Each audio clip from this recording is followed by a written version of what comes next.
Hi, I'm Nina Beth Cardin, Director of the Maryland Campaign for Environmental Human Rights. Thank you for inviting me here. I'm delighted to speak with you briefly about the Environmental Human Rights Amendment, what it is, why we need it, why we would love your support.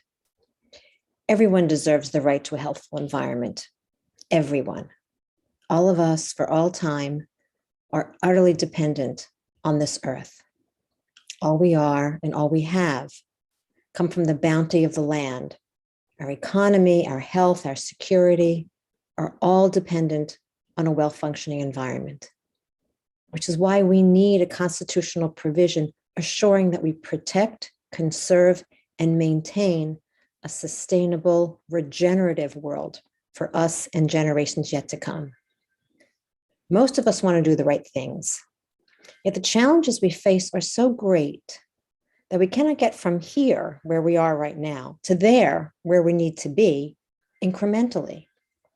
Responding to environmental degradation the way we have responded before is no longer enough. Even with all our laws, the climate continues to destabilize. Seas continue to rise. Fires are flaring where and when they haven't before. Extreme rain events are increasing. Environmental injustices, that is the overburdening of communities of color with the waste of our society, continues. Our responses to the rapidity and severity of today's problems need a legal and attitudinal boost, which is why we need to place in Maryland's Bill of Rights a legal claim that everyone has the right to a healthful environment. The Maryland General Assembly actually made such a claim in 1973 in the Maryland Environmental Policy Act. The legislator asserted that, quote, each person has a fundamental and inalienable right to a healthful environment, end quote, and that the state should consider the pursuit of this right among its highest priorities. Yet regrettably, that did not happen.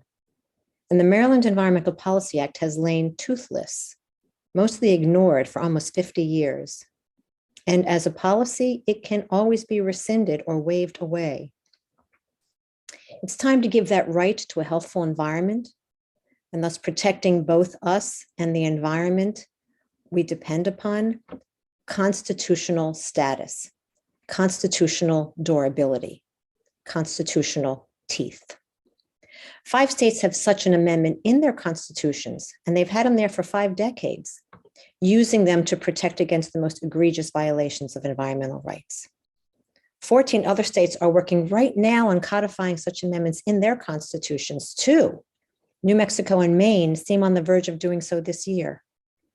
New Yorkers just voted this past November to place environmental rights in their constitution's Bill of Rights.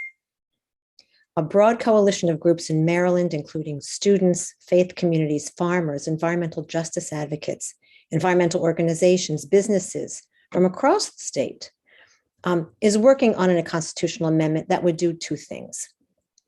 Ensure each person's inalienable right to a healthful environment, and require our government to serve as trustee for our natural resources on behalf of us and all future generations.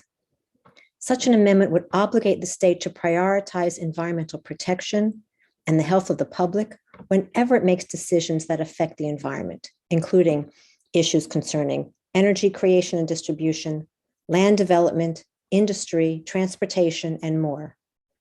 Such an amendment would provide a guide that can help guide our legislators and regulators as they shape and promote environmental laws and regulations. But constitutional provisions do more than guide our laws. Over time, they get woven into the ethical DNA of a society and become part of who we are and not just what we do. We can pass this amendment this year, but we need your help.